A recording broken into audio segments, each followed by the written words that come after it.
అధ్యాయం 27వ వచనం. అప్పుడు ఐథియోపియుల రాణి అయిన కందాకే క్రింద మంత్రి అయి ఆమె యొక్క ధనాగారం అంతటి మీదనున్న ఐథియోపియుడైన నపుంసకుడు ఆరాధించుటకు యెరూషలేమునకు వచ్చి ఉండెను. చాలా చిన్న ప్రార్థన.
అయ్యా మీ యొక్క దినాన్ని వాక్యం చెప్పుచునుగా నన్ను మరుగుపరచండి ప్రభావ.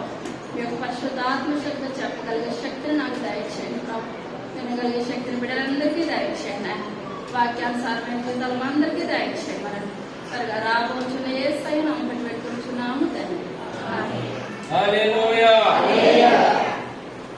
చదువుకున్న వాక్యాలను చదువు.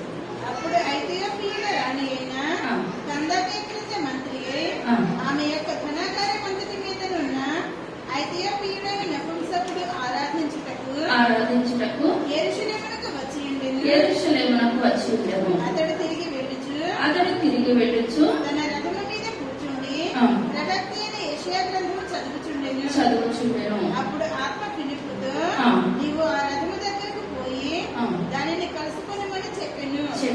ఫిలిప్పు దగ్గరకు పరిగెత్తుకొని పోయి అతడు ప్రవక్త అయిన యెషయా గ్రంథము చదువుచుండగా విని నీవు చదువునది గ్రహించుచున్నావా అని అడుగుగా అతడు ఎవడైనా నాకు త్రోవ చూపకుంటే ఎలాగూ గ్రహింపగలనని చెప్పి రథమెక్కి తనతో కూర్చుండమని ఫిలిప్పును వేడుకొనెను. అతడు లేఖనమును చదువుచున్న భాగం ఏదనగా ఆయన గొర్రె వలె వధకు తేబడిను బొచ్చు కత్తిరించమని ఎదుట గొర్రెపిల్ల ఎలాగ మౌనముగా ఉండును అలాగే ఆయన నోరు తెరవకుండెను.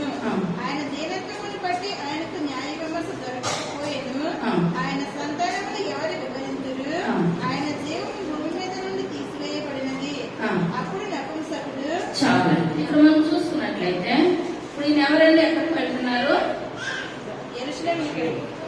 యెరూషలేముకు వెళ్తున్నాడు. ఎవరైనా నపుంసకుడు ఆర్థిక మంత్రి ఎవరి కింద పనిచేస్తున్నాడు? కందాకే క్రింద మంత్రి. ఇప్పుడు ఇతను ఒక గొప్ప మంత్రి. ఇప్పుడు ఇతను ఎవరిని ఆరాధించడానికి వెళ్తున్నాడు? దేవుడిని ఆరాధించడానికి యెరూషలేము వెళ్తున్నాడు. యెరూషలేము వెళ్తుండగా ఇప్పుడు ఈయనకి ఏం కనిపించింది? యెషయా గ్రంథం అన్నమాట. పత్రికలు ఆ యొక్క దినాన ఆ యొక్క ప్రతిదీ కూడా చర్మం మీద రాసేవారు. మనకు ఇప్పుడులాగా నోట్స్లు పెన్స్ ఏవి కూడా లేని విధంలో ప్రతి కూర్చొని చదువుతున్నాడు కానీ ఏమాత్రం కూడా అర్థం అవ్వట్లేదు. మనం చూసుకున్నట్లయితే కొంతమంది అనుకుంటారు నేను రోజుకి 10 అధ్యాయాలు చదివేయాలి, 20 అధ్యాయాలు చదివేయాలని టప చదువుకుంటూ వెళ్ళిపోతారు. మనం చదివింది బైబిలే కానీ మన మనసు ఎక్కడో ఉంటది. ఒక్క అధ్యాయం కూడా మనకి ఏమాత్రం కూడా అర్థం కాదు.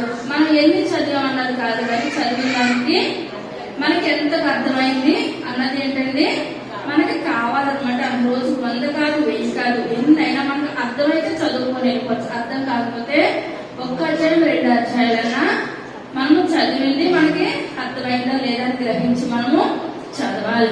ఇప్పుడు ఏం చదువుకొని వెళ్ళిపోతున్నాడు.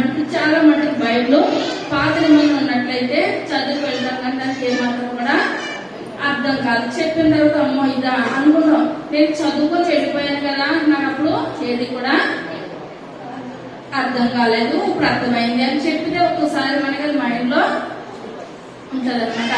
ఇప్పుడు ఇక్కడ ఏం చదువుకుంటూ వెళ్ళిపోతున్నాడు.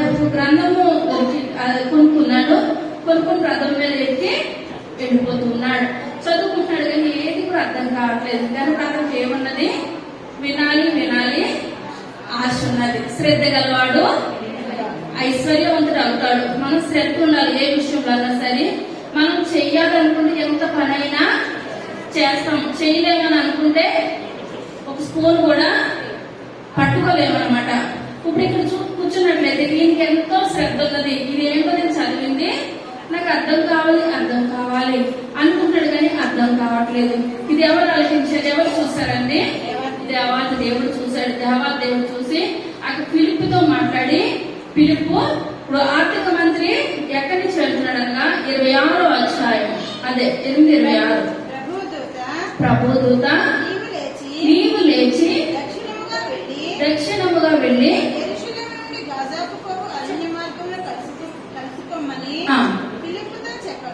ఫిలిప్పుతో చెప్పగా అతడు లేచి వెళ్ళెను. చాలా ఇప్పుడు ఎటువైపు వెళ్తున్నాడు ఈయన?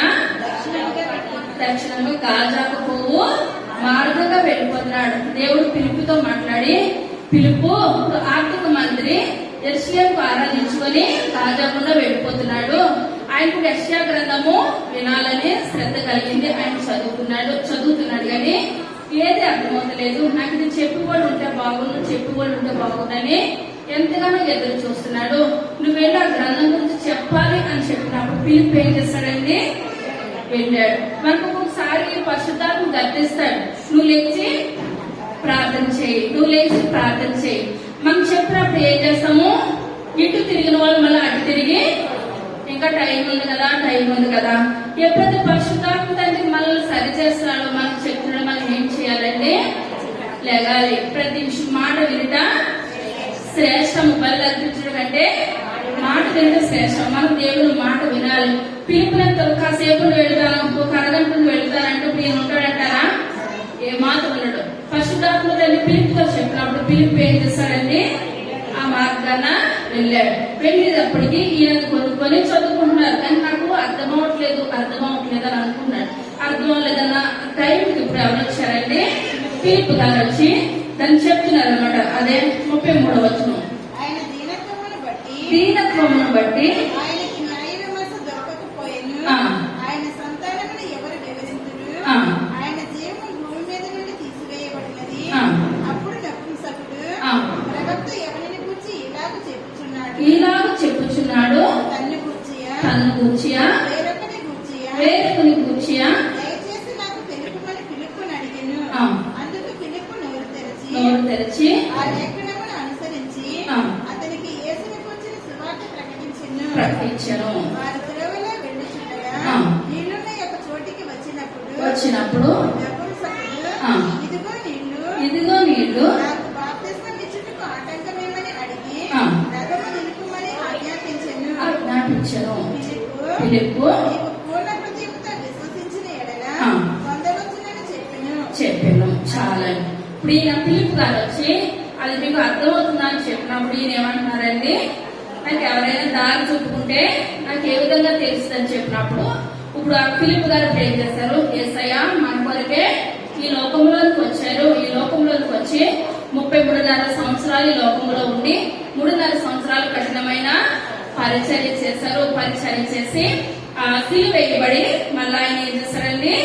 ఆకాశానికి ఆరోహణం అయిపోయాడు. మనం అపొస్తలుల కార్యాలు కానీ మనం చూసుకున్నట్లయితే అపొస్తలుల కార్యాలకు ముందే ఉంటాయండి. ఫస్ట్ నుంచి మత్తయి, మార్కు, లూకా, యోహాను ఈ 4 ఏమంటారు? సువార్తలు. 4 సువార్తల తర్వాత ఏమున్నది? అపొస్తలుల తర్వాత ఏముంటాయి?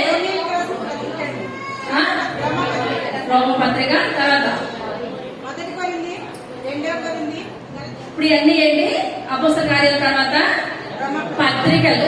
ఇప్పుడు ముందు ఏమున్నాయి? సువార్తలు ఉన్నాయి. మధ్యలో ఏమున్నది?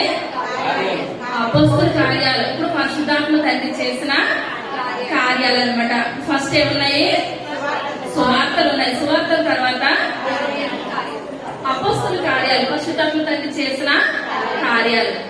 దాని తర్వాత పత్రికలు ఉన్నాయి. ఇప్పుడు అటు ఇటుకి మధ్యలో ఏమున్నదండి? పత్రికలు. అది అపోస్తలు చేసిన కార్యాలు, పరిశుద్ధాత్మ తండ్రి చేశాడు అనమాట. ఇప్పుడు ఈయన చెప్తున్నాడు, పిలుపు గారు చెప్తున్నారు, ఆర్థిక మంత్రికి చెప్తున్నాడు ఏమనంటే, ఇప్పుడు ఆయన ఈ లోకంలోకి వచ్చి సిలువేయబడిన తర్వాత ఆ శిష్యులందరికీ కనిపించారు. కనిపించి ఈ లోకంలో జీవించి అందరూ చూస్తారు. ఇప్పుడు అపోస్తల కార్యాలు తీయదు కానీ మొదటి అధ్యాయంలో ఆయన ఏం చేస్తారండి? ఆరోగ్యం అయిపోవడం అందరూ చూసారా? ప్రతి ఒక్కరు చూశారు. ఇదంతా దేవుడు చేసిన గొప్ప కార్యాన్ని వివరించేటప్పటికి ఈ ఆర్థిక మందిలో ఏం కలిగింది? విశ్వాసం కలిగింది. దేవుడిని ఇంకా నేను తెలుసుకోవాలి. ఇప్పుడు ఇట్టే మాటలు తెలుసుకొని చాలా మంది అనుకుంటారు, దేవుని సన్నిధికి వచ్చామంటే వచ్చాము, వెళ్ళానంటే వెళ్ళాము, బాప్తిసం తీసుకోవాలంటే ఇంకా సమయం ఉంది. ఇప్పుడు ఆర్థిక మంత్రి అలాగే అనుకున్నాడా? సమయం ఉందని అనుకున్నాడా? మనం ఏం చేయాలంటే ఇదే అనుకూల సమయము, ఇదే రక్షణ దినము అనుకుంటాం. ఒకవేళ మళ్ళీ మనం వెనక తిరుగుతామేమో, లోతు భార్యలాగా అనుకుంటాం. మనం పట్టుదల కలిగి ప్రార్థన చేసినట్లయితే వెనక తిరిగే అవకాశము ఏమాత్రం కూడా ఉండదు.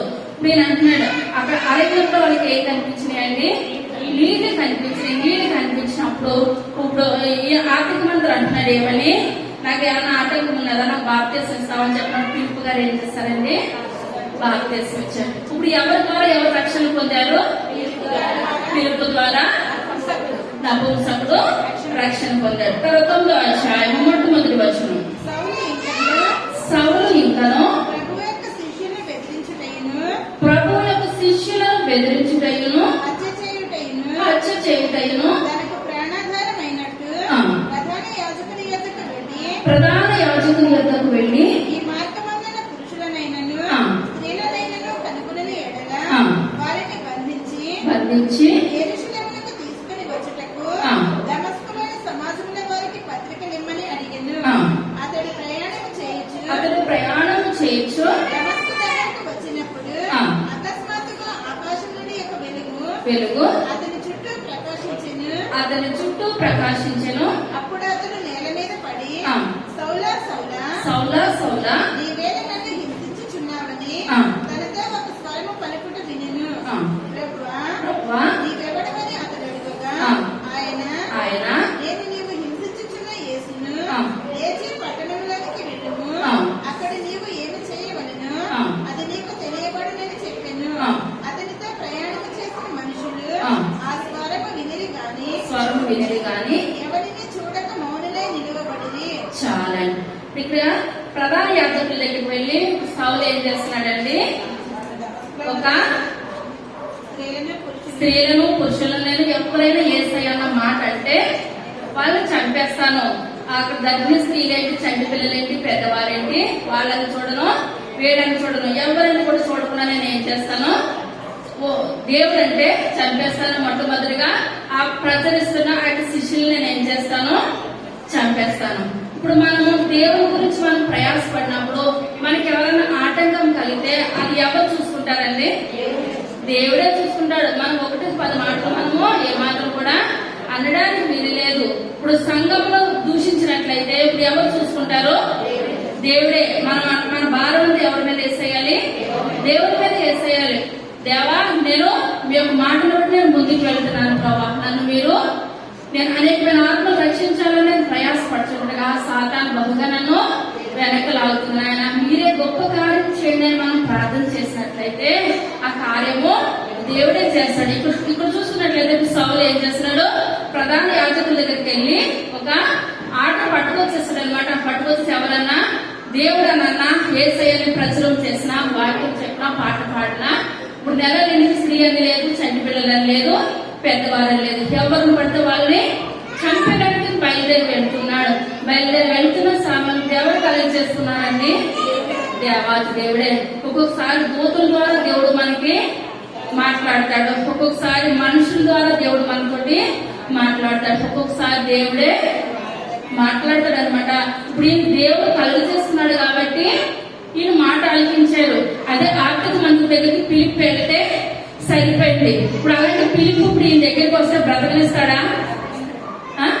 ఏ మాత్రం కూడా బ్రతికినవాడు. ఇప్పుడు ఈయన ఆ రథము దిగి పడిపోయాడు. పడిపోయినప్పుడు అక్కడ కళ్ళు ఏం కనబడతలేదు, దానికి చూపు కనబడతలేదు. దేవుడు అంటున్నాడు ఆకాశంలో నుంచి, సౌలా సౌలా నువ్వు నన్ను ఎందుకు హింసించున్నావు అని అంటే, అప్పుడు ఇంకేం అర్థం కావట్లేదు. ఏంటి నాయన నేను మిమ్మల్ని హింసించడం ఏంటంటే, నువ్వు ప్రధాన యాజకుల దగ్గరికి వెళ్ళి ఆ యొక్క ఆర్డర్ పట్టుకొచ్చావు కదా దేవుని బిడ్డను హింసించమని. నిజమైన దేవుడిని నేనే. నా కొరకు నువ్వేం చేస్తావు? అనేకమైన శ్రమలు అనుభవిస్తావు, నా కొరకు భారమైన పరిచయం చేస్తావు. ఇప్పుడు ఇంకేమాత్రం కూడా అర్థం కాలేదు. ఏసైనా పదం అంటే చంపాలని నేను అనుకుంటే, ఇప్పుడు దేవుడే ప్రత్యక్షమై ఇప్పుడు ఏం చేస్తున్నాడంటే, నా కొరకు నువ్వు పరిచయం చేస్తామని చెప్పినప్పుడు 3 దినాలు అలాగే ఉండిపోయాడు, కళ్ళు కనపడలేదు. అప్పుడు అననీయ అనే ఒక ప్రవక్త వచ్చి ఇప్పుడు ఏం చేస్తాడంటే అననీయ కూడా భయపడ్డాడు. ఏమనంటే సౌలు దగ్గరికి నిజంగా వెళితే సౌలు ఏం చేస్తాడు? చంపేస్తాడు అన్న భయం కలిగింది అననీయకి. దేవుడు అంటున్నాడు సౌలుగా అటువంటి పని ఏమి చేయడు, నువ్వు వెళ్ళి ప్రార్థన చేయని చెప్పినప్పుడు ఎప్పుడైతే అననీయ వచ్చి ప్రార్థన చేశాడో సౌలు కళ్ళలో నుంచి ఏమి పడిపోయాయండి? పొరలో పడిపోయాయి. అప్పుడు వరకు కూడా దేవుని చూడలేని కళ్ళు కలిగి ఉన్నాడు. ఎప్పుడైతే దేవుని స్వరం విన్నాడో, ఇప్పుడు అననీయ వచ్చి ప్రార్థన చేశాడో అతను కళ్ళ కూడా వస్తున్న పొరలు రాలిపోయింది. మనం కూడా దేవుని సన్నిధానికి వస్తున్నాము వెళుతున్నాము అన్నది కాదు, కానీ మనకు దేవుడు చూసే కళ్ళు ఉన్నాయా, లోకాన్ని చూసే కళ్ళు ఉన్నాయా? దేవుడు చూడలేని స్థితిలో ఉంటే మనం వచ్చినా ఒకటే, రాకపోయినా ఒకటే. కానీ ఇప్పుడు ఈయనకి వెంటనే ఏం కలిగింది? చూపు ఆ పొరలు రాలిపోయినప్పటికీ దేవుని మీద ప్రేమ కలిగింది. దేవుణ్ణి చూడాలి చూడాలి చూడాలి అని ఆశ కలిగింది. అదే అధ్యాయం 17వ వచనం.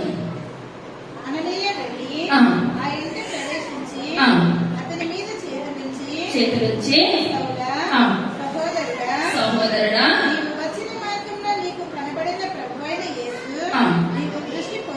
దృష్టి పొంది నన్ను పంపించడానికి చెప్పాను. అప్పుడే అతని కన్నుల నుండి పొరల వంటివి రాలగా దృష్టి కలిగి లేచి బాప్తిస్మము పొందెను. తరువాత ఆహారం పుచ్చుకొని బలపడెను. చాలా నేనేం తీసుకున్నాడు? ముందు బాప్తిస్మం తీసుకున్నాడు. మనం దేవుని సన్నిధానికి వస్తున్నాం. మనం బాప్తిస్మానికి ఏమాత్రం కూడా వాయిదాలు కానీ ఏది కూడా వేయడానికి తినలేదు. ఇప్పుడు ఎంత హింసిస్తున్న ఈ యొక్క సౌలు వెంటనే ఏం చేస్తాడంటే బాప్తిస్మం తీసుకున్నాడు. ఇప్పుడు ఆర్థిక మంత్రి ఏం చేస్తాడు? బాప్తిస్మం తీసుకున్నాడు. మనం ఫస్ట్ కూడా ఆ యొక్క ఈ లోకంలో దేవుడు ఎవరు సృష్టించాడండి?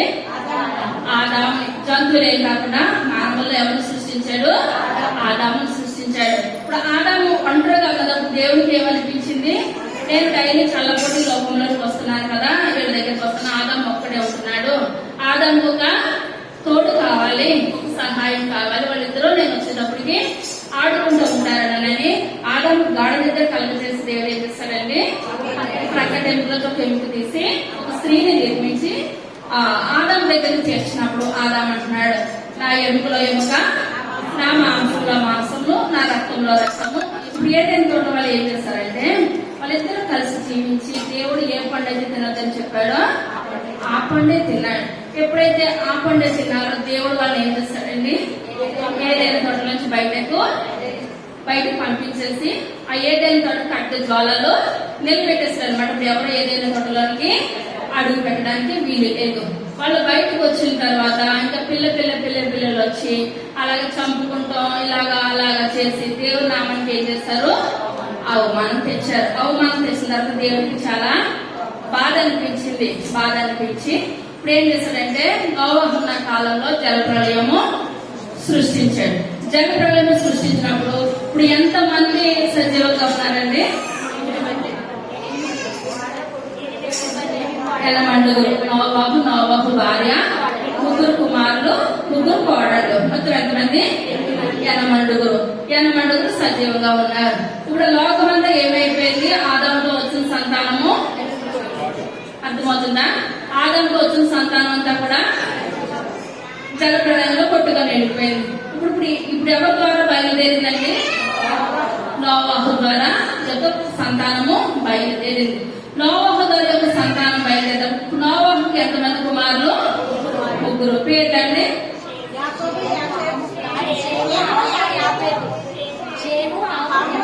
షేము, హాము, యాపెతు. దేవుని నామానికి వందనాలు. ఎంతమంది కుమారులు? షేము, హాము, యాపెతు.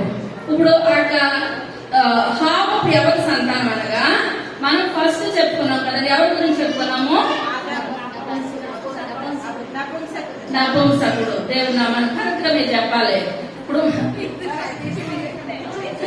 తొందరపడద్దు, తప్పులు చెప్పద్దు, కరెక్ట్ గా చెప్పాలి. ఫస్ట్ ఎవరి గురించి చెప్తున్నాము? నపుంసకుడు. నపుంసకుడు ఎవరి సంతానం అంటే ముగ్గురులో హాము సంతానం. అర్థమవుతుందా? ఇక్కడ ఆర్థిక మంత్రి నపుంసకుడు సంతానం అంటే ఎవరిలో నుంచి వచ్చారు? హాము సంతానం నుంచి వచ్చారు. మనం సౌలు గురించి చెప్పుకున్నాం కదా. సౌలు ఏ సంతానం నుంచి వచ్చాడు అనగా షేము సంతానం నుంచి వచ్చాడు. ఎక్కడి నుంచి వచ్చిందండి? షేము. మన ఆర్థిక మంత్రి వంశం ఎక్కడి నుంచి వచ్చింది? హాము. కొత్తగా ఉన్నట్టుంది మీకు. హాము. ఇప్పుడు హాము, షేము అయ్యింది. దేవుడు ఉండిపోయాడు. యాపెతు మిగిలిపోయాడు. యాపెతు ఎక్కడి నుంచి వచ్చాడు అనగా అపొస్తలుల కార్యాలు 10వ అధ్యాయము మొట్టమొదటి వచనం. ఇటలీ పటాలమనబడిన పటాలంలో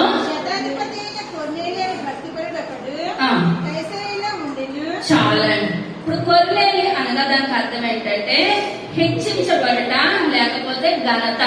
ఏంటండి? హెచ్చించబడట, ఘనత. ఇప్పుడు ఎవరి ద్వారా హెచ్చించబడుతున్నాడు? దేవుని ద్వారా హెచ్చించబడాలి. మానవుల ద్వారా మనము హెచ్చించబడదు. రాజకీయ నాయకులు ఎన్ని సంవత్సరాలు హెచ్చించబడతారు? 5 సంవత్సరాలు. నచ్చితే ఇచ్చేస్తారు, నచ్చకపోతే దించేస్తారు. కానీ దేవుడు హెచ్చించాడంటే మన జీవితం ఎలా ఉంటది? జీవిత కాలం అంతా ఉన్నతమైన స్థితిలో మన కుటుంబాలు, మన బ్రతుకులు ఆశీర్వదించబడతాయి. ఇప్పుడు మనం చూసుకున్నట్లయితే హాము ఎక్కడి నుంచి వచ్చి, హాము సంతానంలో ఎవరు వచ్చారు?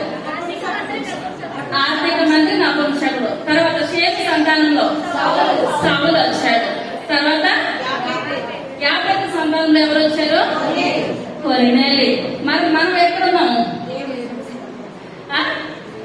ఏంటంటే మనం దేవుని సంతానానికి వచ్చి కుల మతాలన్నీ కూడా మనం పెట్టుకున్నాయే.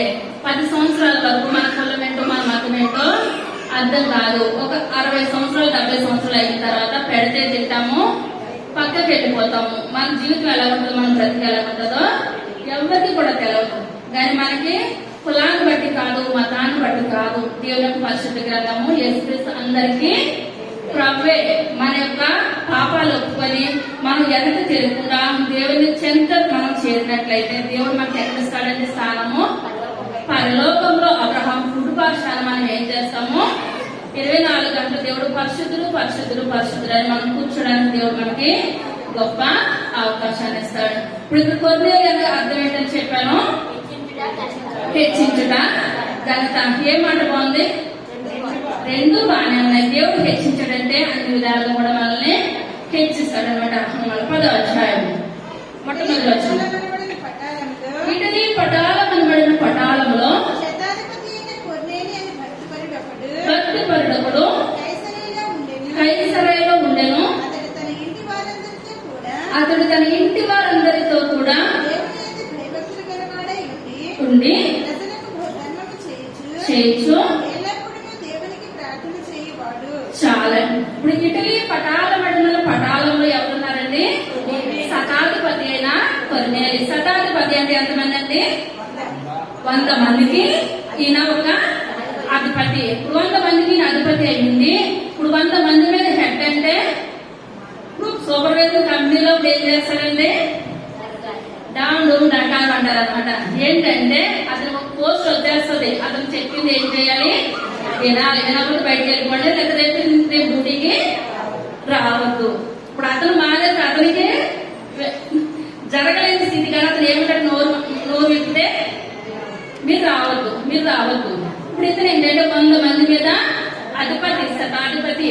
ఇప్పుడు ఈ శతాధిపతి ఇప్పుడు ఏం చేస్తున్నాడంటే చాలా ధర్మకార్యాలు చేస్తున్నాడు. ఈ లోకంలో మనం ధర్మకార్యాలు చేస్తాము, ఆ కుడి చేతితో ఇచ్చింది ఎడమ చేతితో ఎంత మాత్రం కూడా తెలవకూడదు. మనం చేసిన ధర్మకార్యాలు మన దేవునికి మనకి మధ్యలో నిలిచిపోవాలి. ఎప్పుడైతే ఆ ధర్మకార్యం నిలిచిపోయిందో అది ఎవరికి సాక్షిగా ఉంటది?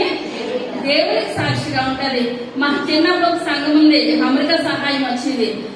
వాళ్ళకి ఏంటంటే ఆ రోజుల్లో ఫోటోలు తీసేవారు. చిన్నపిల్లలందరినీ కూర్చోబెట్టి ఒక ఇస్త్రాకేస్తే నిండా మరమరాలు వేసేసి ఫోటోలు తీస్తారు. అది ఏంటంటే మేము ఇంతమంది భోజనాలు పెడుతున్నాం. ఆ ఫోటో తీసినప్పుడైనా సరే వాళ్ళకి భోజనము పెట్టేవారు కాదు, దాని నిండా మరమరాలు పెట్టేసేసేవారు. అది ధర్మకార్యం అంటారా? ఆ చివరిగా కుటుంబము చిన్న భిన్నము అయిపోయిందనమాట. మనం ఏది చేసినప్పుడు కూడా మనుషులను బట్టి కాదు, మనం మాట్లాడేది మాట్లాడి మనం చేసిన ధర్మ కార్యాలు ఏంటి? పైన దేవుడు ఉన్నాడు, దేవుడు మనకి ఏం చేస్తాడు? ప్రతిఫలం ఇస్తాడు. మనం చేసిన పుణ్యం మన పిల్ల తరాలు ఆశీర్వదించబడుతుంది. మన తల్లిదండ్రులు చేసిన ప్రార్థన, ఇప్పుడు మన బిడ్డల మాట వినట్లేదేమో కానీ మన ప్రార్థన ఎప్పటికైనా సరే మనల్ని ఏం చేస్తుందండి? ఆశీర్వదించే కృపను దయచేస్తుందంటే ఇప్పుడు ఇతను 100 మందికి శతాధిపతి. ఇప్పుడు ప్రార్థన చేసినప్పుడు ఎలా చేస్తున్నాడండి? మరలా చదువుతున్నాము 2వ వచనం. మాట ఇప్పుడు అతను ఎలా చేస్తున్నాడు? ఇంటి వారందరితో ప్రార్థన చేస్తున్నాడండి ఒకరితోట. ఇప్పుడు తన మోకరిస్తే తన భార్య ఏం చేస్తుంది? మోకరిస్తుంది. తన పిల్లలు ఏం చేస్తున్నారు? మోకరిస్తున్నారు. ఈ రోజులో కనుక మనం చూసుకున్నట్లయితే ఉదయం నుంచి నైట్ వరకు కూడా మన సమయం అంతా సెల్ ఫోన్ తోటే. 10 నిమిషాలు కుటుంబాలలో కూర్చుంటే సెల్లకు మనుషులు వస్తారు, మనుషులంగా సెల్ ఫోన్ వస్తుంది. మన బిడ్డలు రమ్మంటే వస్తారా కుటుంబాలకి? భర్త వస్తే భార్య రాదు, భార్య వస్తే భర్త రాదు. వాళ్ళిద్దరూ కన్నీరు కాల్చిన బిడ్డలు ఏమాత్రం కూడా రానే రాదు. అందుకనే మనం చిన్నప్పటి నుంచి కూడా మనం వస్తున్నప్పుడు మన పిల్లల్ని ఏం చేయాలి? దేవుని సన్నిధానానికి తీసుకురావాలి. మొక్కై వంగనిది మానే ఎంత మాత్రం కూడా వంగదు. మనం చిన్నప్పటి నుంచి కూడా మన కుటుంబాలతో మన పిల్లల్ని కూర్చోబెట్టినట్లయితే ఆ పిల్లలు ఏం చేస్తారండి? వాళ్ళ పిల్లల్ని కూర్చోబెడతారు. ఎందువల్లంటే దేవుని సన్నిధిలో చేసిన ప్రార్థన, కుటుంబ ప్రార్థన చాలా గట్టిదనమాట, బలమైన ప్రార్థన. ఇప్పుడు ఈ కొద్దిలేని ఏం చేస్తున్నాడు? కుటుంబం అందరితో ఇప్పుడు ఏం చేస్తున్నాడండి? ప్రార్థన చేస్తున్నాడు, బలమైన ప్రార్థన. మళ్ళీ ఇప్పుడు ఇతను దుర్మార్గుడైతే కాదు, మంచి కార్యాలు చేస్తున్నాడు, ధర్మ కార్యాలు చేస్తున్నాడు. ఇటు ధర్మ కార్యాలు ఉన్నాయి, ఇటు దేవుల్లో భక్తి ఉంది. చాలా మందికి భక్తి ఉంటే భయం ఉండదు, భయం ఉంటే భక్తి ఉండదు. దేవుడి మీద భక్తి ఉంటుంది, ఆదివారము డ్యూటీకి వెళ్ళిపోతారు. అది కరెక్ట్ అంటారా? ఏమాత్రం కూడా కరెక్ట్ కాదు. మనకు 2 కలిగి ఉండాలి. శతాధిపతి భయము ఉన్నది, భక్తి ఉన్నది. 2 కలిగినప్పుడు ఏం చేస్తున్నాడండి? ఈ లోకంలో జీవిస్తున్నాడు. తర్వాత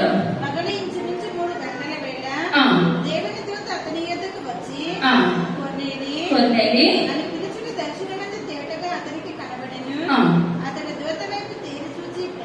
భయపడి అందుకు దూత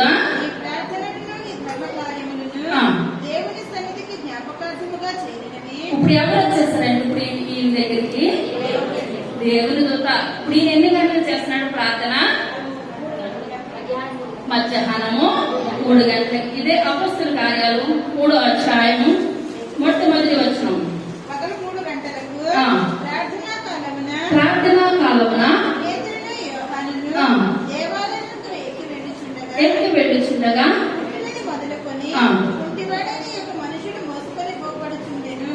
వాడు దేవాలయానికి వెళ్లి వారిని భిక్షమడుగుటకు కొందరు ప్రతిదినము వారిని శృంగారమైన దేవాలయపు ద్వారము వద్ద గుచ్చుచూ వచ్చింది. పేతురును యోహానును దేవాలయంలో ప్రవేశింపబోయినప్పుడు వాడు చూచి భిక్షమడుగుగా పేతురును యోహానును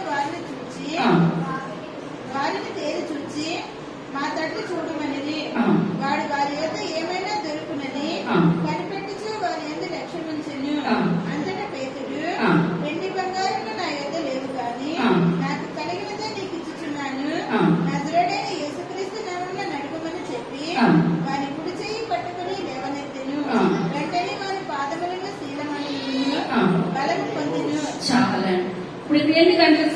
వచ్చారండి పేదర్ గారు, యోహాన్ గారు మధ్యాహ్నం 3 గంటలకు. మధ్యాహ్నం 3 గంటలకు. డ్యూటీలకు వెళ్ళిన వాళ్ళు డ్యూటీలు చేసుకోవచ్చు. ఇంటి దగ్గర ఉన్న వాళ్ళు మధ్యాహ్నం 3 గంటలు అంటే ఏ టైం అంటే ప్రాతः టైమా, ఫుల్గా తిని పడుకుని పోతారనమాట. కానీ మనం ఏం చేయాలి? ప్రార్థన చేయాలి. ఇదే అనుకూల సమయము, ఇదే రక్షణ దినము. 1 గంట 2 గంటలకు భోజనం చేసి 3ంటికి చూస్తే నిద్ర ఆపమన్నా ఆపలేని నిద్ర వచ్చేస్తుంది అనమాట. కానీ మనం ఏం చేయాలి? ఇంటి దగ్గర ఉన్న వాళ్ళు ప్రార్థన చేయాలి. ఈ సమయం ఆ సమయం అని కాదు, మన నిద్రతోటి సమయాన్ని వృధాపరచడం కాదు. ఎందువల్లంటే సోమరి చీమల యొద్దకు వెళ్ళమని ఎవరు చెప్పారు? సొలొమోను చెప్పాడు అనమాట. మన సోమరులు ఎందుకు కూడా పనికిరాము. దేవుని సంఖ్యలో మనం ఎలా ఉండాలి? హుషారుగా ముందుకు ఉండాలి. ఇప్పుడు ఇక్కడ చూసుకున్నట్లయితే ఇప్పుడు దోత ఎన్ని గంటలకు వచ్చిందండి? 3 గంటలకు వచ్చింది. 3 గంటలకు వచ్చి కొన్నేళ్ళతో మాట్లాడుతుంది. శతాధిపతి కదా, ఉదయం వెళ్ళి అక్కడ మనుషులతో పని చేయించుంటాడు. మధ్యాహ్నం ఇంటికి వచ్చి భోజనం చేసి పడుకోవచ్చు కదా. పడుకున్నాడు. అయితేనో మిద్ది మీదకి వెళ్ళి దీన్ని ఏం చేస్తున్నాడు? ప్రార్థన చేస్తున్నాడు. ప్రార్థన చేస్తూ ఉంటాడు. ప్రార్థన ఎక్కడికి వెళ్ళిపోయింది? సరాసరి దేవుని యొద్దకు వెళ్ళిపోయింది. దేవుని యొద్దకు వెళ్ళిపోతే దేవుడు ఎవరిని పంపించాడు? దూతను పంపించాడు. ఒక్కొక్కసారి దేవుడు మనం ప్రార్థన చేస్తాం ఉంటుంటే ఒక్కొక్కసారి మనుషుల ద్వారా దేవుడు కార్యాలు చేస్తాడు. ఒక్కొక్కసారి దూతల ద్వారా దేవుడు కార్యాలు జరిగిస్తాడు. ఒక్కొక్కసారి దేవుడే మన దగ్గరికి వస్తాడు. సౌలు దగ్గరికి ఎవరు మాట్లాడారండి? దేవుడే మాట్లాడాడు అనమాట. ఆర్థిక మంత్రితోటి ఫిలిప్పు మాట్లాడాడు. ఇక్కడ చూసినట్లయితే ఎవరు వచ్చారు? దేవుని యొక్క దూత. అదే చాలాసార్లు చెప్పాను, మన వారు కూడా చెప్పాను. కింద ఇల్లు కట్టాలి, డబ్బులు లేవు, ప్రార్థన చేస్తున్నాను, కన్నీరు కారుస్తున్నాను. నేను ప్రార్థన చేస్తుంటే నా 2 దోసులు డబ్బులతోటి నిండిపోతుంది, కానీ ఇంట్లో రూపాయి కనబడట్లేదు. అప్పుడు మన అంటే తలుపు కొట్టింది. ఎవరైనా కళ్ళనీళ్ళు తెలుసుకుంటా వెళ్ళాను. అమ్మ నా దగ్గర 70,000 ఉన్నాయి, తీసుకో. ఇది ఎవరి ద్వారా జరిగిన కార్యము? మనిషి ద్వారా జరిగింది. దేవుడే జరిగిస్తాడు, కానీ ఎవరి ద్వారా జరిగిన కార్యము? మనుషుల ద్వారానే దేవుడు కార్యాలు జరిగిస్తాడు. ఇక్కడ చూసుకున్నట్లయితే దేవుని దూత వచ్చేసింది. దేవుని దూత వచ్చేసి కొర్నేలితో అంటుంది, కొర్నేలి ఈ ధర్మ కార్యాలు ఎక్కడి వరకు వెళ్ళి? దేవుని చెందుకు వెళ్ళి. అదే కొర్నేలి ఎవరికైనా సహాయం చేసి డబ్బు కొట్టుకుంటే దేవుని దగ్గరికి వెళ్తాయా? ఏమాత్రం కూడా వెళ్ళవు. కానీ దేవుని దూత వచ్చి మాట్లాడుతుంది, నీ ధర్మ కార్యాలన్నీ దేవుని దగ్గరికి వెళ్ళిపోయి. ఇప్పుడు నీ దగ్గరికి ఇప్పుడు ఇతనికి కొన్నేళ్ళకి డబ్బు ఉంది, కొన్ని ఎవరైనా అనారోగ్య పరిస్థితులు ఉన్నారంటే వాళ్ళ ఇంట్లో ఎవరో కూడా అనారోగ్య పరిస్థితులు లేదు, పిల్లలు లేని బాధ లేదు, ఏది కూడా లేదు. ఏది లేనప్పుడు మన శరీరం ఉంగుద్దంటారా? ఏ మాత్రం కూడా దేవుడు గుర్తుకు రాడు. అదే మనకు అనారోగ్య పరిస్థితిలో ఉంది, డాక్టర్ ఇంకా తీసుకెళ్ళిపోండి అంటే నిద్ర పట్టదు అనమాట. నిద్ర పట్టగా ఇంకా లెగిస్తే స్తోత్రం, కూర్చుంటే స్తోత్రం. మనకు అన్ని బాగుంటే దేవుడు మనకి ఆదివారం పూట కూడా దేవుడు అన్న మాట మనకు గుర్తుండదు. కనుక అన్ని మంచిగానే ఉన్నాయి, కానీ ఎవరి కొరకు చూస్తున్నాడండి? దేవుని కొరకు. దేవుడి సంఖ్యలో కొంచెం డబ్బు అడిగాడా? నా పిల్లలకు బాగాలేదన్నాడా? నాకు ఆస్తి కావాలన్నాడా? ఐశ్వర్యం కావాలన్నాడా? ఏం అడగట్లేదు. నాకు అన్ని ఇచ్చిన దేవునికి స్తుతి చెల్లించుకుంటాను, స్తోత్రం చెల్లించుకుంటానని చెప్పేటప్పటికి దేవుని దూత వచ్చి నీ ధర్మ కార్యాలన్నీ కూడా దేవుని దగ్గరికి వచ్చేసి దేవుడు నన్ను నీ దగ్గరికి పంపించాడు. ఇప్పుడు నీకు యొప్పేకు మనుషులను పంపి పేతురుని మారుపేరు గల సీమోనును పిలిపించుము. అతడు సముద్రపు ధరనున్న సీమోనును ఒక చర్మకారుని యొక్క దిగి ఉన్నాడని అతనితో చెప్పెను. అతనితో మాట్లాడిన దూత వెళ్ళిన పిమ్మట అతడు తన ఇంటి పనివారిలో ఇద్దరిని తన యొద్ద ఎల్లప్పుడూ కనిపెట్టుకుని ఇంటి వారిలో భక్తిపరుడకు ఒక సైనికుని పిలిచి చాలండి. ఇప్పుడు ఇంటి దగ్గర ఉన్న వాళ్ళు ఇద్దరు, నేను ఇంకొకరు ఎవరండి? భక్తిపరుడు అంటే కొన్ని ఇంట్లో పని చేసిన వాళ్ళు ఎటువంటి వాళ్ళు?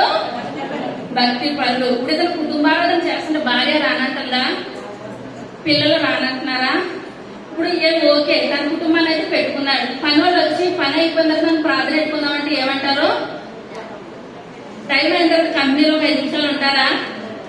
వర్షం వచ్చినా వచ్చేస్తారు. ఎందువల్లంటే ఆ సమయం వరకే మనం ఉంటాం. సమయం దాటితే అక్కడ మనం ఉండము. కానీ సమయం అయిపోయిన తర్వాత కొన్నేటి కుటుంబం ప్రార్థన చేస్తే ఆ కుటుంబంతో పనివారు ఏం చేస్తున్నారండి?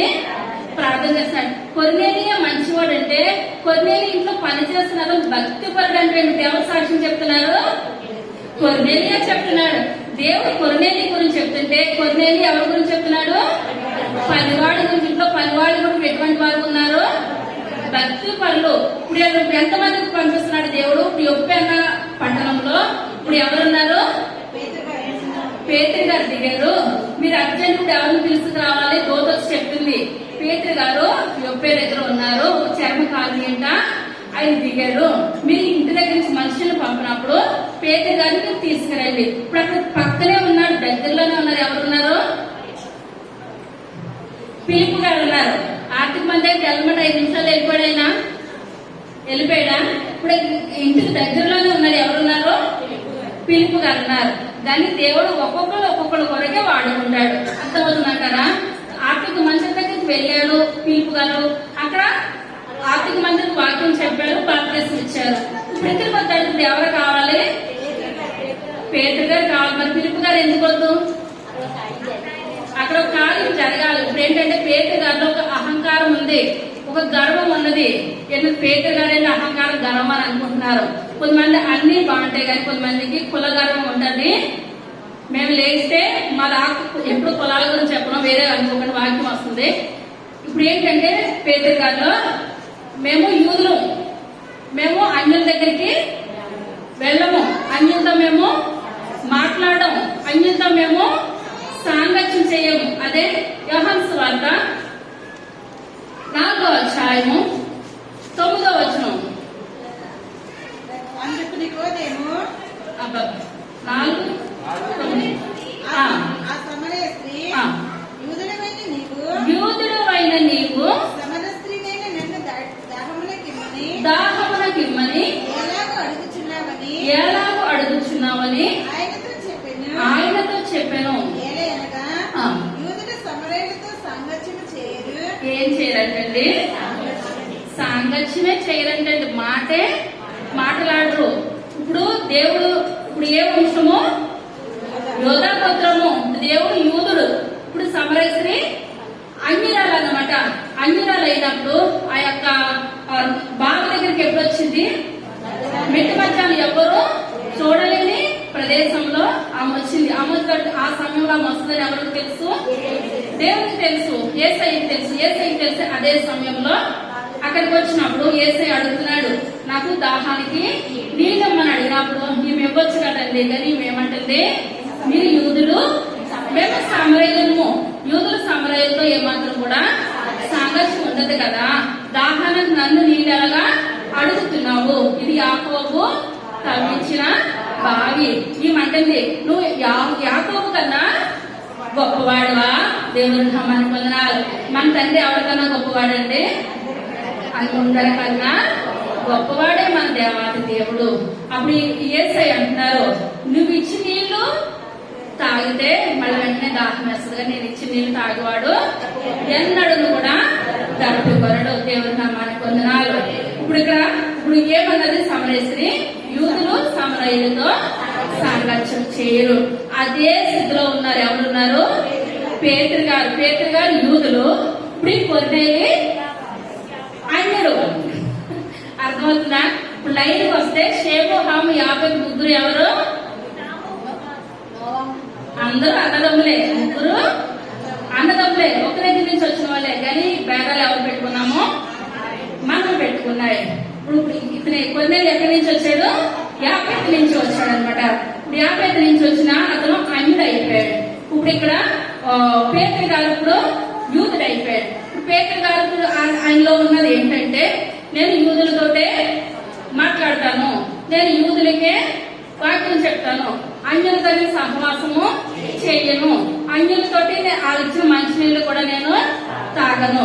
భక్తిగానే ఉన్నారు, అన్ని బాగానే ఉన్నాయి. కానీ ఇందులో ఇతనికి ఒకటి అదొకటి వచ్చిందనమాట, భావం వచ్చింది. తర్వాత ఇప్పుడు ఎంతమంది ప్రయాణం అయ్యారండి? 4వ వచనం. ముగ్గురు.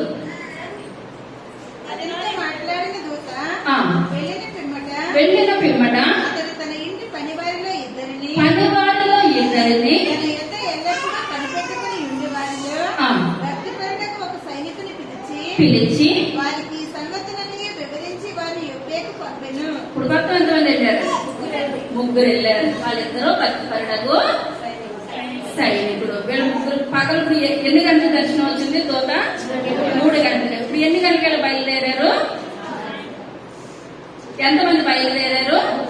ముగ్గురు బయలుదేరారు. తర్వాత మరునాడు వారు ప్రయాణమైపోయి పట్టణమునకు సమీపించినప్పుడు పగలు ఇంచుమించు 12 గంటలకు పేతురు ప్రార్థన చేయుటకు మిద్ది మీదకి ఎక్కెను. అతడు మిగిలిన ఆకలి కొని భోజనము చేయగోరెను. ఇంటి వారి సిద్ధము చేయుచుండగా అతడు పరవశుడై ఆకాశము తెరవబడుటయు 4 చెవులు పట్టి దింపబడిన పెద్ద దుప్పటి వంటి ఒక విధమైన పాత్ర భూమి మీదకి దిగివచ్చుటయు చూచెను. చాలా. ఇప్పుడు పేతురు గారు ఎక్కడికి వెళ్ళారు? మిద్ది మీదకి వెళ్ళారు. ఆయన పెళ్లి ముందు ఆయనకి ఏం చేస్తుంది?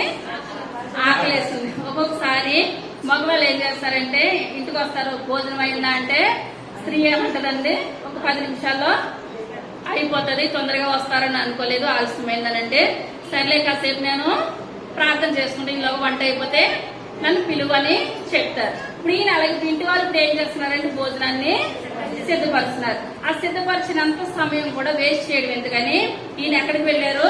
మిద్ది మీదకి వెళ్ళి ప్రార్థన చేస్తున్నారు అనమాట. మిద్ది మీదకి వెళ్ళి ప్రార్థన చేస్తుండగా ఆయనకు ఒక దర్శనము వచ్చింది. ఇప్పుడు మనం మెలుగుగా ఉండి ప్రార్థన చేస్తే మెలుగుకుండా ప్రార్థన చేసినప్పుడు మనకి ఏదైనా కనిపిస్తుందని ఏమంటాము? దర్శనం అంటాం. దేవుడు నామానికి వందనాలు. మనం పడుకున్నప్పుడు వచ్చినాయి కళ అంటాం. ఇప్పుడు పేతురు గారికి దర్శనమా కళ? దర్శనం వచ్చి నేను మెలుగు ఇప్పుడు ఏం చేస్తాను? మిద్ది మీదకి వెళ్ళి ప్రార్థన చేస్తున్నాడు. ప్రార్థన చేస్తుండగా ఒక ఇంతట్లోనే ఒక దర్శనము పేతురు గారికి వచ్చింది. పేతురు గారికి వచ్చినప్పుడు అందులో ఫస్ట్ ఏం కనిపించిందండి? ఆకాశం నుంచి ఆకాశం తెరవబడి ఒక దుప్పటి వచ్చింది. దుప్పటి అనగా అర్థం ఏంటంటే చాలా సార్లు చెప్పాను, ఈరోజు తప్పులే చెప్పేస్తున్నారు. దుప్పటి అభిషేకము, దుప్పటి అనగా సంఘము. ఇప్పుడు ఇదంతా కూడా దుప్పటానికి ఇదంతా కూడా సంఘము. ఒక దుప్పట్లో మనం ఏం చేస్తున్నాము? నివసిస్తున్నాం అనమాట. దుప్పటనగా సహవాసము, సంఘం అనమాట. ఒక దుప్పటి వచ్చింది ఆకాశం నుంచి. ఒక దుప్పటి వచ్చిన తర్వాత ఆ దుప్పటిలో ఏమున్నాయి? చదవాలి. 4 చెవులు పట్టి దింపబడిన పెద్ద దుప్పటి వంటి ఒక విధమైన పాత్ర భూమి మీదకి దిగి వచ్చుటయు చూచెను. అందులో భూమి యందు సకల విధములైన చతుష్పాద జంతువులను ఆకాశ పక్షులను ఉండెను. అప్పుడు పేతురు నీవు లేచి చంపుకొని తినమని ఒక శబ్దం అతనికి వినబడెను. అయితే పేతురు వద్దు ప్రభువా, నిషిద్ధమైనది అపవిత్రమైనది ఏదైనా నేనెన్నడూ తినలేదని చెప్పగా దేవుడు పవిత్రులు చేసిన వాటిని నీవు నిషిద్ధమైన వాటిగా ఎంచవద్దని మళ్ళా 2వ మారు ఆ శబ్దం అతనికి వినబడెను. ఇలాగ 3 మార్లు జరిగెను. వెంటనే ఆ పాత్ర ఆకాశమునకు ఎత్తబడెను. చాలండి. ఇప్పుడు పెద్ద దుప్పటి వచ్చింది. నేను ప్రార్థన చేస్తుండగా ఆకాశంలో నుంచి ఆ దుప్పట్లో ఏమున్నాయి? జంతువులు, పురుగులు, పక్షులు, ఇవన్నీ కూడా ఆ దుప్పట్లో ఉన్నాయి. కలకల బతికే ఉన్నాయి, పాకుతూ ఉన్నాయి. పాకుతుంటే పేతురు గారు ఫుల్ గా తిన్నారా తినుకున్నారా? ఆకలేస్తుంది. ఆకలేస్తుంటే దేవుడు అంటున్నాడు, పేతురు నీకు ఆకలేస్తుంది కదా, ఒక్కొక్క పురుగుని చంపుకొని తినే అంటుంటే పేతురు గారు ఇప్పుడు ఏం చేస్తున్నాడు? నేను తిన్న ప్రభా, నిశ్చితమైనది ఏది కూడా పాత నిబంధనలో ఉన్న సంఖ్యకాడ 11వ అధ్యాయంలో తీయద్దు. కానీ మనం ఏది తినాలి, ఏది తినకూడదు? దేవుడు పరిశుద్ధపరిచింది తినాలి, పరిశుద్ధపరచలేనిది తినకూడదు. ఇప్పుడు అందులో జంతువులు ఉన్నాయి, పురుగులు ఉన్నాయి. మన ఏదైనా సెల్ ఫోన్ లో చూసినట్లయితే చైనా వాళ్ళు ఏం చేస్తారండి? ప్రతిదీ కూడా ఏపుకొని తినేస్తారు. వర్షానికి తెల్లారి పురుగులు వస్తాయి. పురుగులు ఏం చేస్తారు? మరమరాల కింద తినేస్తారు అనమాట. అవి చూస్తుంటేనే మనకి ఏమనిపిస్తుంది? తినేవాళ్ళు ఎలాగున్నా చూసే వాళ్ళకి మనకు భయం అనిపిస్తాము, వీళ్ళు ఎలా తినేస్తున్నారో అని అనేసి. ఇక్కడ చూసినట్లయితే దేవుడు అంటున్నాడు ఆ పేతురు అది చంపుకొని తినే అంటుంటే పేదరు గారికి భయం కలుగుతుంది, ప్రవ్వా అవి విశుద్ధమైనవి కదా, అవి నేను ఎలా తింటాను, నేను తినను నాయన, తినను ప్రవ్వా అని అంటే దేవుడు అంటున్నాడు నేను పరిశుద్ధపరిచాను పేతురు, నువ్వు ఏం చేస్తావో తినేయి అంటే వీళ్ళిద్దరూ మాట్లాడుకున్నంత సేపట్లో ఆ దుప్పటి ఎక్కడికి వెళ్ళిపోయిందండి, ఆకాశానికి వెళ్ళిపోయింది.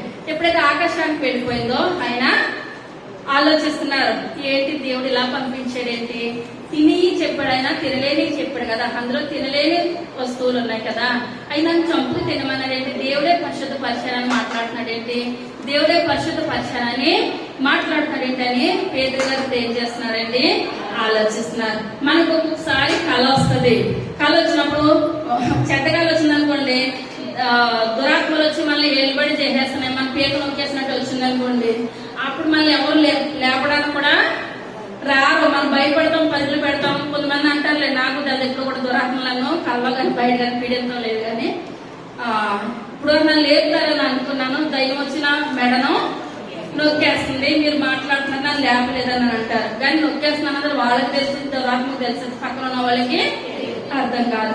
ఒక్కొక్కసారి మనకు మంచి కళ వచ్చేస్తుంది, కళలో మనం ఎక్కడెక్కడో తిరిగేస్తాం, ఆ తిరిగేసే సమయంలో సరిగ్గా వచ్చి మనల్ని అప్పుడే లేపేస్తారు అనుకుంటాం, కళలో ఉన్న కాసేపు సంతోషం ఉండడం కూడా నన్ను లేపేస్తారని బాగా అనిపిస్తుంది అనమాట. కానీ ఇక్కడ ఏంటంటే దర్శనం వచ్చింది పేతురు గారికి, దర్శనం వచ్చినప్పుడు దేవుడే ఏంటి ఇలా మాట్లాడేదేంటి, ఇలా చంపుకొని తినమంటున్నాడేంటి, దేవుడు పరిశుద్ధపరిచాను అంటున్నాడేంటి. ఇప్పుడు ఇంట్లో ఏమున్నదంటే నేను యూదుడను, ఏముండిపోయిందండి, నేను యూదుడను. ఇదే ప్లేస్ లో పిలుపు గారిని పంపొచ్చు, కానీ పిలుపు గారిని పంపితే పేతురు గారు ఎప్పుడు కూడా ఇంకా అన్యజనుల దగ్గరికి వెళ్ళిన సువార్త చెప్పడు అనమాట, ప్రకటించడు. ఇప్పుడు మనం చాలా మంది చూసుకున్నట్లయితే కుష్ఠరోగుల దగ్గరికి వెళ్ళి ఏం చేస్తారో పరిచర్య చేస్తారు, కొంతమంది ఎంతైనా చేస్తారు కానీ అటువంటివి చేయలేరు. మదర్ తెరిసా ఉంది, కుష్ఠరోగుల దగ్గరికి వెళ్ళి వాళ్ళకి పరిచర్య చేసి వాళ్ళంతా కూడా బాగు చేసి మందులేసి తినిపించి, ఇప్పుడు అలాంటివి చెయ్యాలనంటే మనకి సహనం సరిపోదు, కావాలంటే ఎంతో కొంత సహాయం చేస్తాం కానీ దరిదాపులకు వెళ్ళాలనంటే వెళ్ళదు, ఆత్మసిద్ధమే గాని శరీరం ఏమాత్రం కూడా సహకరించదు. కానీ పేతురు గారిలో కూడా ఏముంది, నేను యూదుడను కదా, నేను యూదుడను కదా, ఇదే మాట ఉన్నది అనమాట. ఏమై ఉండును అని ఉండగా విచారించి తెలుసుకొని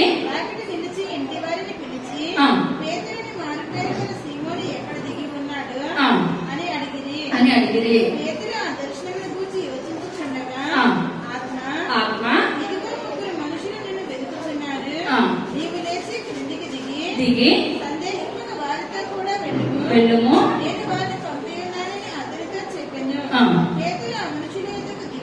దిగి వచ్చి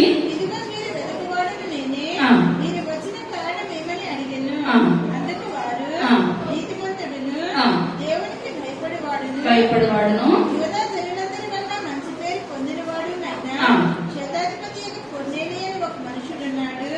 అతడు నిన్ను తన ఇంటికి పిలువనంపించి నీవు చెప్పు మాటలు వినగలనని పరిశుద్ధ దూతలను బోధింపబడినని చెప్పి అప్పుడు అతడు వారిని లోపలికి పిలిచి ఆతిథ్యం ఇచ్చాను. చాలా దేవుని అనుకున్నారు. ఇప్పుడు ముగ్గురు మనుషులు వచ్చి, ఇప్పుడు సీమోను అని మారు పేరు కలవాడు పేదరు అన్న ఆయన ఇక్కడికి వచ్చారని కదా, ఎవరు అని అంటే ఇంట్లో వాళ్ళు అనుకుంటారు, మన ఇంటికి ఎవరైనా చుట్టాలు వచ్చారనుకోండి, ఆ చుట్టాలు పక్క వాళ్ళకి తెలుస్తారా, తెలవరు, ఏమో ఎవరు అనుకుంటారు. ఈయన అక్కడికి వచ్చారు, అక్కడికి వచ్చిన తర్వాత పేదరు గారి గురించి ఎవరైనా వస్తారని అనుకుంటారా, వాళ్ళు వంట చేస్తూ ఉన్నారు.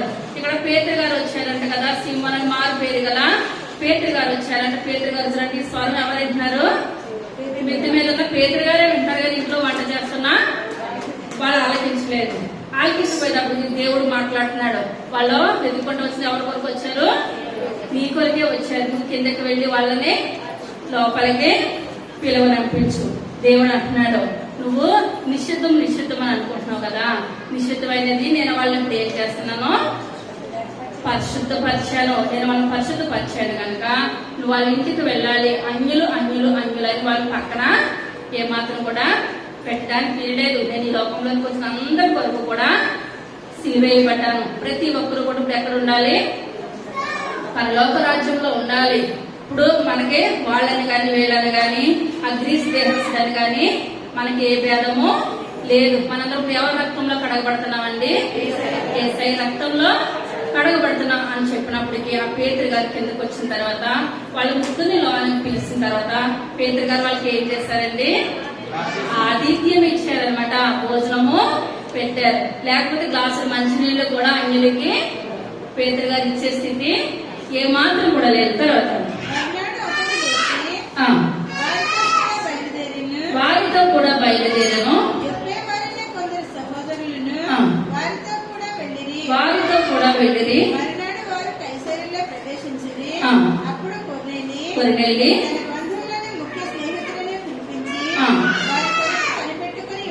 కనిపెట్టుకొని ఉండేను. చాలా. ఇప్పుడు కొర్నేలి గారు ఇప్పుడు ఏం చేస్తున్నారు? పేతురు గారు వస్తున్నారు, అందరూ వస్తున్నారు అని అనేసి ఒక ప్రార్థన ప్రార్థన ఏర్పాటు చేయించాలి. కొర్నేలి గారు ప్రార్థన ఏర్పాటు చేయించి ఆ ప్రార్థనకి ఎంతమందిని పిలిచారండి? సహోదరులను ఇంకా బంధువులు అందరినీ పిలిచారనమాట. అప్పుడు ఎవరు? కొర్నేలి గారు ఏమంటున్నారు? పేతురు గారని ఒక భక్తిపరుడు నా గృహంలోకి వస్తున్నారు, మా ఇంటిలోకి వస్తున్నారు. ఇప్పుడు అతను వస్తున్నాడు కనుక ఇప్పుడు మీరు ఆయన ద్వారా బాప్తిసం తీసుకోవాలి, రక్షణ పొందుకోవాలి.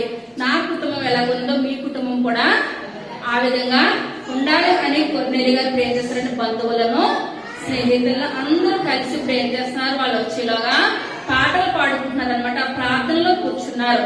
ఆ ప్రార్థనలో కూర్చున్న సమయంలో ఎవరెవరు వచ్చారండి? పేతురు గారు, మిగిలిన వాళ్ళ ముగ్గురు కూడా వచ్చారు. తర్వాత పేతురు లోపలికి రాగా కొర్నేలి అతనిని ఎదుర్కొని అతని పాదముల మీద పడి నమస్కారం చేశాను. చాలా. ఇప్పుడు కొర్నేలి గారు ఎవరు పాదాల మీద పడ్డారండి? పేతురు గారు పాదాల మీద పడ్డారు. కొర్నేలి గారు ఎంతమందికి అధిపతి? 100 మందికి అధిపతి. ఈయన చాలా ధనవంతుడు, గొప్పవాడు. కానీ ఎప్పుడైతే దైవ సేవకుడు వాళ్ళ గృహంలోకి అడుగు పెట్టారో ఆయన ఏం చేస్తాడండి?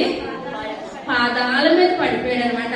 అయ్యో, మీరు మా గృహంలోకి రావడము నాకు చాలా సంతోషము, చాలా ఆనందము అని పాదాల మీద పడిపోతుంటే పేతురు గారు అంటున్నారు, మీరు అలా పాదాల మీద పడద్దు. నేను కూడా మామూలు మనుషుల్నే, మీరు మనుషులే, నేను మనుషుల్నే. ఇంతకాలం కూడా యూదులని అన్యులని నాకు కలిగి ఉండేది. ఇప్పుడు అటువంటిది ఏది కూడా లేదు. మనందరం కూడా కలిసి ప్రార్థన చేద్దాం. తర్వాత అందుకు పేతురు నీవు లేచి నిలువుము, నేను కూడా నరుడనే అని చెప్పి అతని లేవనెత్తి అతనితో మాట్లాడుచు లోపలికి వచ్చి అనేకులు కూడి ఉండుట చూచెను. అప్పుడు అతడు అన్యజాతి వారితో సహవాసము చేయుట ఏనెను. చాలా. ఇప్పుడు దాకా ఇతను ఏం చేయట్లేదు? అన్య జాతి వారితో సహవాసం చేయట్లేదు. అన్యులతో ఇతను ఏం చేయట్లేదంటే పేతురు గారు సహవాసం చేయట్లేదు. ఎప్పుడైతే దేవుడు ఆ యొక్క ఆ పురుగులు అన్ని కూడా నేను ఏం చేస్తాను? పవిత్రపరిచాను. ఇప్పుడు మనం నిజంగా చూసుకున్నట్లయితే మనందరం దుప్పట్లో ఉన్నామా? మనందరం కూడా దుప్పట్లో ఉన్నాము. ఒకవేళ మనం పాముగా ఉన్నామో, పురుగుగా ఉన్నామో, పక్షిగా ఉన్నాము, ఏదైతే అయింది మనందరం ఇప్పుడు ఎవరిలో ఉన్నాము? దుప్పటి అనగా ఏమని చెప్పాను? సంఘము, సహవాసము. ఇప్పుడు ఏలియా గారు, ఎలీషా గారు బయలుదేరుతూ ఉంటుండగా ఇప్పుడు ఏం చేశారండి? ఏలియా గారు దుప్పటి ఎవరి మీద పడింది? ఎలీషా గారి మీద పడింది. ఎప్పుడైతే ఎలీషా గారి మీద పడిందో ఎలీషా గారు ఏం చేస్తారు? 12 అరకల ఎడ్లన్నీ విడిచిపెట్టి వాళ్ళ తల్లిని తండ్రిని ముద్దు పెట్టుకుని ఎవరి దగ్గరికి వచ్చేసారండి? దేవుని సేవలకు దుప్పటనగా సహవాసము, సంఘము, పరిచర్యకు వచ్చేసారు. మనం దుప్పటిలో ఉన్నామా? దుప్పటి బయట ఉన్నామా? ఆ దుప్పటిలో ఉన్న మనము దేవునికి సరైన రీతిగా ఉన్నామా? ఒక పాముగా ఉన్నామా? పాముగా ఉంటే ప్రయోజనం ఉందంటారా? ఒక పురుగుగా ఉంటే ప్రయోజనం ఉందంటారా? దేవునికి మనం ఎలా ఉండాలి? మంచిగా ఉండాలన్నమాట. మరలా ఇప్పుడు ఇదే చూసుకున్నట్లయితే మనమే చెప్పుకున్న దావీదు, యోనాతాను. ఆ యోనాతాను దావీదుకి ఏమి ఇచ్చాడండి? దుప్పటి ఇచ్చాడు అనమాట. ఇంకా మిగిలిన ఇచ్చాడు, వీళ్ళు ప్రతి అన్ని ఇచ్చాడు.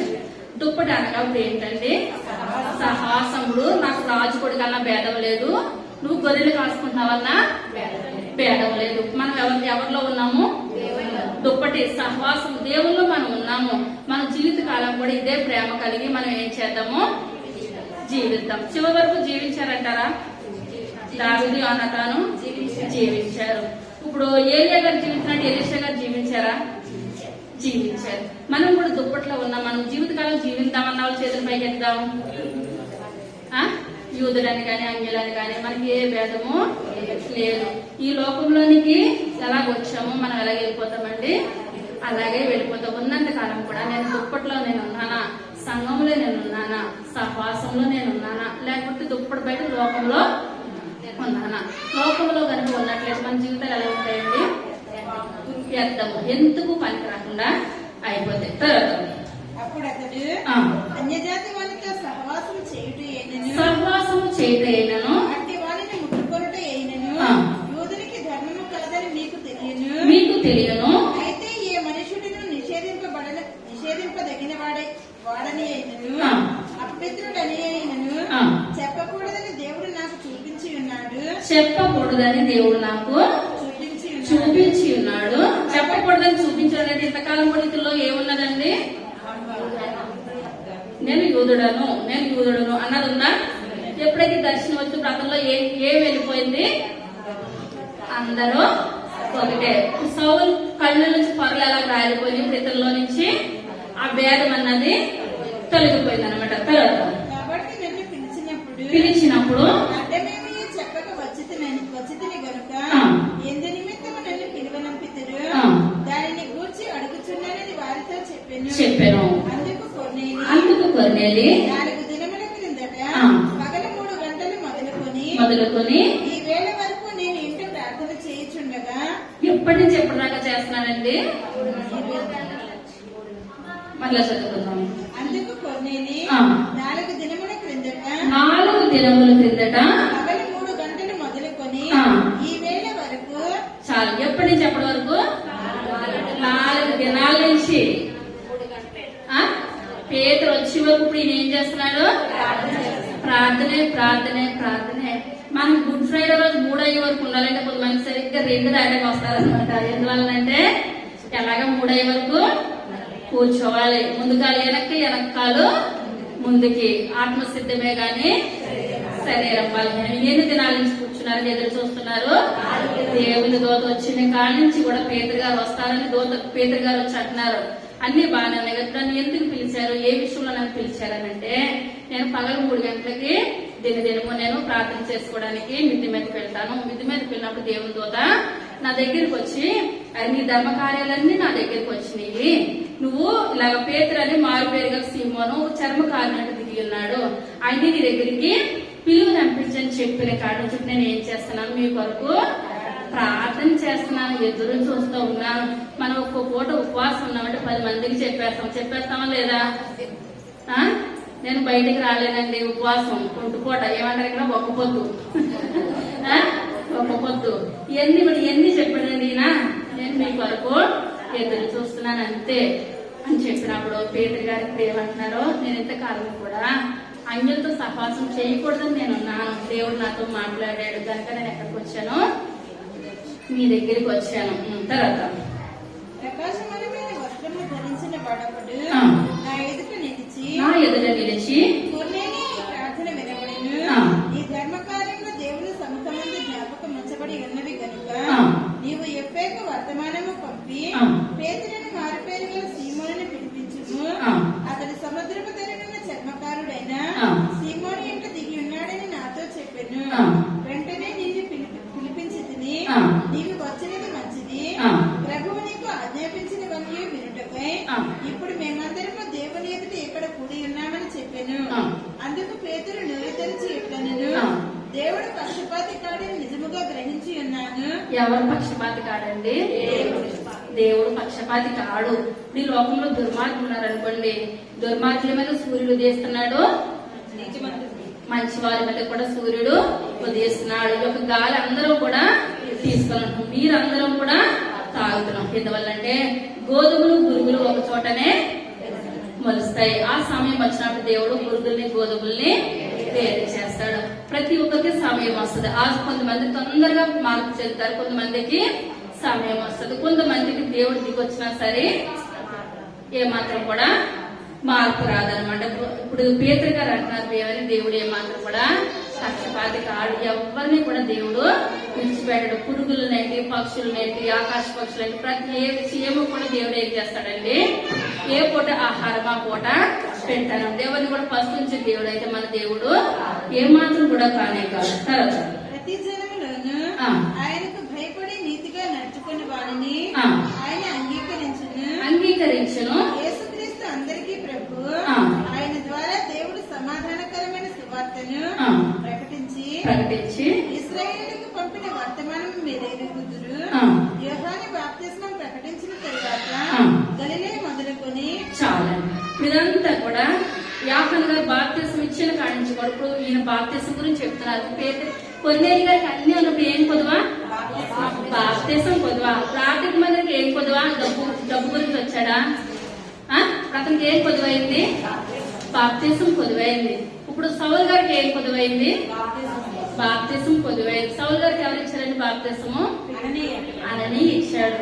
ప్రార్థన మందికి ఎవరు ఇచ్చారు, ఫిలిప్ ఇచ్చారు. ఇప్పుడు కొన్నేళ్ళు అనుకోవచ్చు, కొంతమంది అంటారు నేను సంఘానికి వెళ్ళనండి, ఎవరికైనా సహాయం చేయాలంటే నేను సహాయం చేసేస్తాను, నేను చాలా నీతిమంతుని యథార్థమంతుని. ఇప్పుడు ఎన్ని లక్షణాలు కొన్నేళ్ళు గారు ఉన్నాయా, ఉన్నాయి. కానీ వీళ్ళు ఇప్పుడు ఏం పొదువైంది, బాప్తిసం పొదువైంది, పరిశుద్ధాత్మ శక్తి పొదువైంది. మనం సంఘంలోకి వస్తే ఆ దుప్పటన్నా సహవాసంలో మనం ఉంటాం. ఇంటి దగ్గర యూట్యూబ్ లో వాక్యం చూసేస్తే దుప్పట్లోకి మనం వస్తామా, ఏమాత్రం కూడా రామ్. ఎందువల్లంటే అది కరోనా టైంలోనూ లెగలేని వారికి, కానీ మనం రెండు కాళ్ళు రెండు చేతులు ఇచ్చింది, మనం ఎక్కడికి రావాలండి, దేవుని మందిరానికి రావాలి, ఆ దుప్పటిలోనికి రావాలి, సహవాసంలోనికి రావాలి. అది 44వ వచనం. పేతురు ఈ మాటను ఇంకా చెప్పుచుండగా అతని బోధ విన్నవారందరి మీదకి పరిశుద్ధాత్మ దిగిను. చాలా నేను వాక్యం చెప్తున్నా, ఒకసారి పరిశుద్ధాత్మ తండ్రి మన మధ్యకి వస్తారు. మన మధ్యకి వచ్చినప్పుడు ఆ వాక్యం చెప్పినప్పుడు విన్నవారందరిలో కూడా ఏమనిపిస్తుంది, మనం నిజంగా విన్నట్లయితే దేవుడు మనతో మాట్లాడినప్పుడు, ప్రభా నేను ఇంతకాలం కూడా డబ్బు అనే గర్వంలో నేను ఉన్నానా, లేకపోతే ఆ యొక్క యూతుడు అన్న గర్వంలో నేను ఉన్నానా, నాలో ఏ గర్వంలో నుండి మీకు దూరం అయ్యాను ప్రభా, మీకు దుప్పట్లోని నేను దూరం అయ్యాను అన్నది మనలో ఎవరు మాట్లాడతారండి, పరిశుద్ధాత్మ తండ్రి మనలో హెచ్చు తగ్గులుంటే సరి చేస్తారనమాట. ఇప్పుడు వీళ్ళందరూ కూడా పేతురు గారు వచ్చి మాట్లాడుతూ ఉంటుంటే వాళ్ళకి ఏం కలిగిందండి, పరిశుద్ధాత్మ వచ్చేసేసింది. పరిశుద్ధాత్మ వచ్చేసరికి ఉన్న వాళ్ళందరి మీద కూడా పరిశుద్ధాత్మ దిగిపోయింది. వాళ్ళందరూ కూడా పేతురు గారు మాట్లాడుతుంటే ఇంకా చెప్తే బాగుంది, ఇంకా చెప్తే బాగుంది. ఒక్కొక్కసారి వచ్చి కూర్చుంటారు కానీ జనాలు ఎప్పుడైపోతే గడియారక ఇట్టే చూస్తారు. మనం అలా కాదు, మనం ఏం చేయాలి, అయ్యో అప్పుడే అయిపోయిందా వాక్యము, ఇంకా ఉంటే బాగుంది. పరిశుద్ధాత్మ ఇంకా నాతో మాట్లాడతారు కదా, నేను ఇంకా నా జీవితాన్ని సరి చేసుకునేది ఎంతో ఉన్నది. కొన్నేళ్ళ కుటుంబంలో నేను ఏం చేయాలి, నేను జీవించాలి. పేతురు గారు వాక్యం చెప్తుంటే పేతురు గారు సరి చేసుకున్నారు యూదుడు అన్నమాట. అక్కడున్న వాళ్ళందరూ కూడా ఏం చేస్తారండి, సరి చేసుకున్నారు. పరిశుద్ధాత్మ అందరి మీదకి వచ్చింది. మనం పరిశుద్ధాత్మ మన మీదకి రావాలన్నా, దేవుడు మనతో సాంగత్యం చేయాలన్నా, మనలో దేవుడికి మనకి ఉన్నది ఏముండకూడదండి, అడ్డుగోడు ఉండకూడదు. మనం అన్ని చేస్తాం, అడ్జస్ట్ అయ్యే దగ్గర అడ్జస్ట్ అయ్యి ఎక్కడో ఉంటది, ఏదో ఒక రకంగా ప్రతి ఒక్కరికి ఏదో వీక్నెస్ ఉంటది. అది ఎప్పుడైతే మనం తొలగించుకున్నామో, ఎవరితో సాంగత్యం కలిగి ఉంటామో, దేవునితో సాంగత్యం, అది మనలో ఉన్నంతసేపు కూడా దేవునికి మనకి మధ్యన అడ్డు కూడా మిగిలిపోతుంది అనమాట. ఇప్పుడు దేవునికి వీళ్ళకి ఏమాత్రం కూడా అడ్డు కూడా లేదు. అక్కడ వాళ్ళకి కొంతమంది అని లేదు, ఎంతమంది అక్కడ ఉన్న వాళ్ళందరూ కూడా ఏం పొందుకున్నారండి, పరిశుద్ధాత్మ పొందుకున్నారు. తర్వాత వారిలో పేతురుతో కూడా వచ్చిన విశ్వాసులందరూ పరిశుద్ధాత్మ మరియు అన్యజనుల మీద సైతము కుమ్మరించబడట చూచి విభ్రాంతి నొందిరి. ఏలయనగా వారి భాషలతో మాట్లాడచ్చు దేవుని గణపరచుచుండగా వినిరి. అందుకు పేతురు, మనవలే పరిశుద్ధాత్మను పొందిన వీరు బాప్తిస్మం పొందకుండా ఎవడైనా నీళ్లకు ఆటంకము చేయగలరా అని చెప్పి యేసుక్రీస్తు నామమున వారి బాప్తిస్మం పొందవలనని ఆజ్ఞాపించెను. తరువాత కొన్ని దినములు తమ యొద్ద ఉండమని వారితో వేడుకున్నారు. చాలా ఇప్పుడు ఎప్పుడైతే పరిశుద్ధాత్మ పొందుకున్నారో, పరిశుద్ధాత్మ మనలోకి వచ్చిన వచ్చిందో బాప్తిసం వాయిదా పడతాదంటారా? ఏమాత్రం కూడా వాయిదా పడదు. వెంటనే పేతురు గారు అంటున్నారు, మీకు ఇప్పుడు ఏం పొదువుగా ఉంది? బాప్తిసం పొదువుగా ఉంది అని అక్కడ ఉన్న వాళ్ళందరికీ పేతురు గారు ఏం చేస్తారు? బాప్తిసం ఇచ్చేసారు. కొద్ది కుటుంబం అంతతో పాటు ఎవరో రక్షణ పొందారండి? ఇంటిలో ఉన్న పని వాళ్ళు, బంధువులు, స్నేహితులు, అందులో కొంతమంది బాప్తిసం తీసుకున్నారు. అందరూ తీసుకున్నారా? అందరూ తీసుకున్నారు. ఇప్పుడు మనం ఏదైనా పిండి వంటలు ఏదైనా మనం చేసుకున్నట్లయితే కుటుంబం అంతా తింటే సంతోషం, ఒకరిద్దరు తిని ఒకరిద్దరు మానేస్తే బాధ అనిపిస్తుంది. కానీ కొద్దిగా గారు ఏం చేస్తారండి? కుటుంబం అంతా కూడా ఒకసారి రక్షణ పొందుకున్నారు. మన కుటుంబంలో మనం ఇంకా ఒకరు వస్తున్నారు, ఒకరు రావట్లేదు, ఒకరు వస్తున్నారు, ఒకరు రావట్లేదు అనగా మనకి దేవునికి ఏముండిపోయి అండి? అడ్డుగోడలు ఉండిపోయి. మనలో ఇప్పుడు ఏం తొలగించుకోవాలి? ఎప్పుడైతే అడ్డుగోడలు తొలగించుకున్నామో రాను అన్న భర్త ఇప్పుడు ఏం చేస్తాడండి? దేవుని మందిరానికి వస్తారు. మోకరించిన పిల్లలు ఏం చేస్తారు? మోకరిస్తారు. ఈ రోజు రారేమో, మళ్ళా రేపు చూడాలి, రేపు రారేమో, ఎల్లుండి చూడాలి. మన కన్నీరుని వ్యర్థపరిచే దేవుడైతే మన దేవుడు ఎంత మాత్రము కూడా కాదు. అది అపొస్తలుల కార్యాలు 16వ అధ్యాయం 14వ వచనం. అప్పుడు లూదియా దైవభక్తి గల ఒక స్త్రీ వినుచుండెను. ఆమె ఊదాలకు పొడిని అమ్మ తుయిదైన పట్టణస్థురాలు. ప్రభువు ఆమె హృదయం తెరచిన గనుక పౌలు చెప్పిన మాటని యందు లక్ష్యముంచెను. ఆమె ఇంటి వారిని బాప్తిస్మం పొందిన. చాలా ఇంటి వారందరూ ఏం చేస్తారు? ఆ మొక్కతే పొందుకున్నా, భర్త ఒకడే పొందుకున్నాడా? లూదియా కుటుంబం అంతా కూడా పౌలు గారు చెప్పిన వాక్యానికి ఒక్కరోజే మారు మనసు పొంది బాప్తిస్మం తీసుకున్నారు. అలా ఇంటి వారందరూ పొందింది ఎవరు చెప్పాలి? యెహోషువ. ఏమన్నాడు? నేను నా ఇంటి వారును యెహోవాను సేవిస్తాను. అదే మాట వినలేని భార్య ఉంటుంది. యోబు గారు మాట చెప్పగలుగుతారా? యోబు గారు చీకట్లు వేసేవారు, పిల్లల గురించి ప్రార్థన చేసేవారు. కానీ భార్య మూర్ఖురాలు మాట్లాడినట్టు మాట్లాడొద్దు. మళ్ళీ ఇంకొకరు ఉన్నారు చెప్పాలి, కుటుంబం అంతా రక్షణ పొందుకున్నవారు. చెప్పలేరా? రహాబ్ ఉంది. రహాబ్ ఏం చేస్తుందండి? వేగలవాన్ని రక్షించినందుకు ఒక ఎర్ర దారము కిటికీ కట్టినప్పుడు ఏమన్నది? తన ఇంటి వారందరినీ కూడా, తన అక్క చెల్లెళ్ళు అందరినీ, ఇప్పుడు ఏదైతే కుటుంబస్తులే అనుకోవచ్చు. లూదియా అయితే తన భర్త, తన పిల్లలు. ఇప్పుడు ఈ రహాబ్ ఏం చేస్తుందండి? ఇంటి వారందరూ కూడా ఏం చేస్తారు? ఇశ్రాయేల్ ప్రజల దగ్గరికి వచ్చారు, క్షేమంగా వచ్చారనమాట. మనం ఏం చేయాలంటే మన గురించే కాదు కానీ మనం ఏం చేయాలి? మన బంధువుల గురించి, మన చుట్టుపక్కల ఉన్న వాళ్ళ గురించి, ప్రతి ఒక్కరి గురించి మనం ఏం చేయాలంటే ప్రార్థన, విజ్ఞాపన చేయాలి. ఇప్పుడు యోబు ఎటువంటి కార్యాలు చేసేవాడు? మంచి కార్యాలు, ధర్మ కార్యాలు చేసేవాడు. ఆ ధర్మ కార్యాలు ఎవరు ఆలకించారు? దేవుడు ఆలకించాడు. సాతాను కష్టం పెట్టినా సరే మళ్ళీ ఎన్నంతల ప్రతిఫలం వచ్చింది? 2 అంతల ఆశీర్వాదం వచ్చింది. మళ్ళా దేవుడు పిల్లల్ని ఇచ్చాడు అనమాట. అంతకన్నా ఎక్కువ గొర్రెలు, గొడ్లు, ఆస్తులు ప్రతిదీ కూడా దయచేస్తాడు. ఎందువలనగా మనం ప్రార్థన చేస్తే మన కన్నీరు ఎప్పుడు కూడా వృధా పోలిచ్చే దేవుడు అయితే మన దేవుడు ఎంత మాత్రమే కూడా కాదు. కానీ మనమే ఆలస్యం చేస్తాము. మనం బాప్తిసం తీసుకోము, మన భర్తకు ఒక మాట చెప్పము, మన పిల్లలకు ఒక మాట చెప్పమన్నమాట. మనం ఏం చేయాలి? కుటుంబ సమేతంగా మనం కూర్చొని ఎక్కువ సమయంలో ఒక్క పాట పాడుకొని, ఒక్క అధ్యాయం చదువుకొని మనం ప్రార్థన చేసుకున్నట్లయితే ముందు మన ఇంటిని రక్షించుకొని మనం ఎవరిని రక్షించాలి? ఎదుటి వారిని రక్షించాలి. కొన్నేళ్ళ ముందు తన ఇంటిని రక్షించుకున్నాడా? కొంతమంది తన ఇంటిని రక్షించుకోకుండా బయట వాళ్ళకి చెప్తారు. అది ఎంత మాత్రం కూడా కరెక్ట్ కాదు. కొన్నేళ్ళు తన ఇంటిని రక్షించుకున్నాక తన పరివారం రక్షించుకున్నాడు, తన బంధువులు రక్షించుకున్నాడు, స్నేహితులు రక్షించుకున్నాడు. అందరూ కూడా యేసయ్య నామములో పేతురు గారు వచ్చినప్పుడు వాళ్ళు ఏం చేస్తారంటే బాప్తిసం తీసుకున్నారు. మన స్థితి ఎలాగుంది? మన బ్రతికి ఎలాగుంది? మనం కుటుంబ ఆరాధన చేసి అన్ని రోజులైంది. ఆ కుటుంబ ఆరాధన మనం ఒక్కరమే కూర్చుంటున్నామా? భార్య భర్తలుగా కూర్చుంటున్నారా? బిడ్డలు కూడా కూర్చుంటున్నారా? మన బిడ్డలతో కలిసి చేసిన ప్రార్థన ఎలా ఉంటదండి? దీవెనకరంగా ఉంటది, ఆశీర్వాదకరంగా ఉంటది. ఇప్పుడు చివరగా మనం ఫస్ట్ ఎవరి గురించి చెప్పుకున్నాము?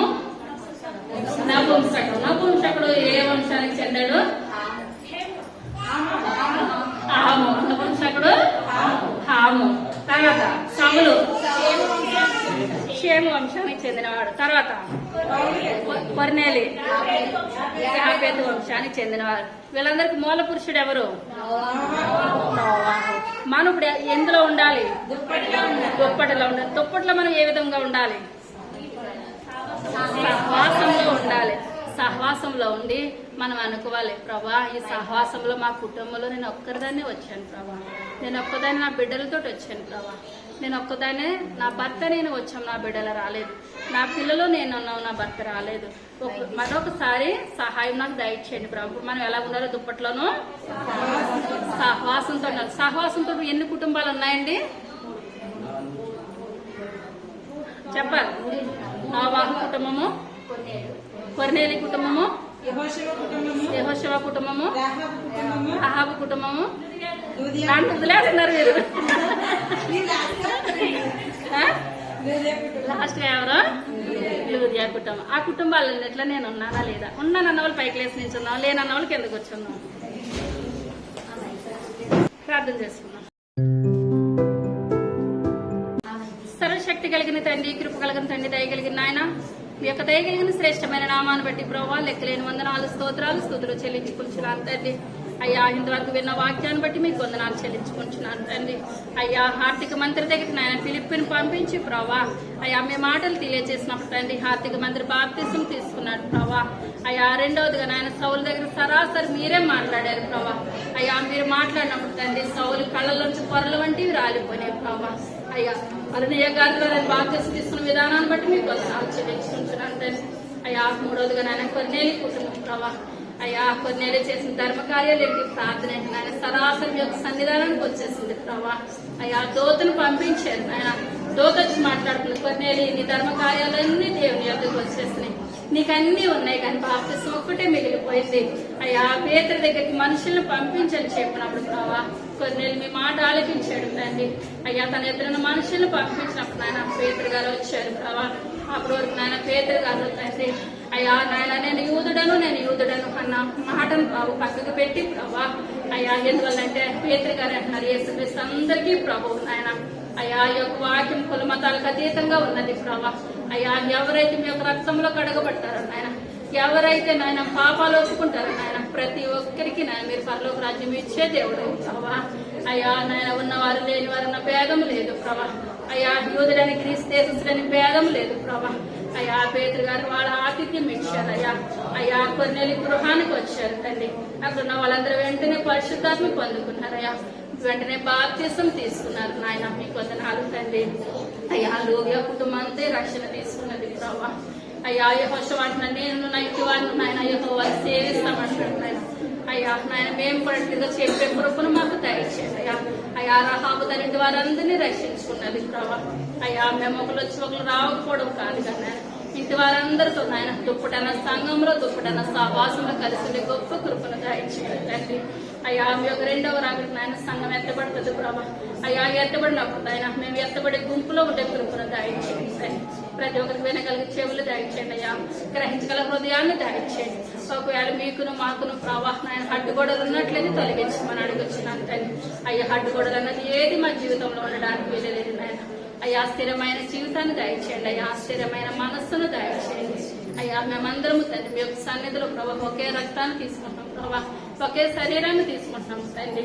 అయ్యా మేము చివరి వరకు నాయన ఒక దుప్పట్లో కలిగి ఒక సహవాసం కలిగి మీ యొక్క సన్నిధిలో అబ్రహాం కుడిపార్శ్వాన్ని కూర్చునే గొప్ప కృపను మా సంఘానికి దయచేయమని త్వరగా రాబోతున్న యేసయ్య నామమున పెట్టుకుంటున్నాము తండ్రి. ఆమేన్.